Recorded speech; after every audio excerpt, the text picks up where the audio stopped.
চলো আজকে একটা প্রশ্ন করি tense related. She dash to the market every Sunday. Option A, go. Option B, goes. Option C, went. Option D, going.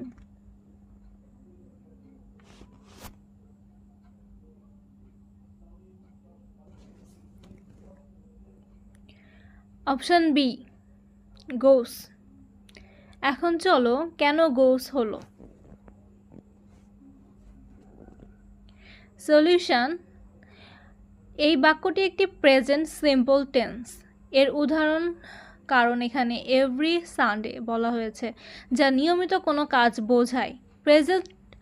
Present simple এ যদি subject he, she, ইট হয়, তাহলে ভার্বের সাথে এস বা ইয়েস যোগ করতে হয়।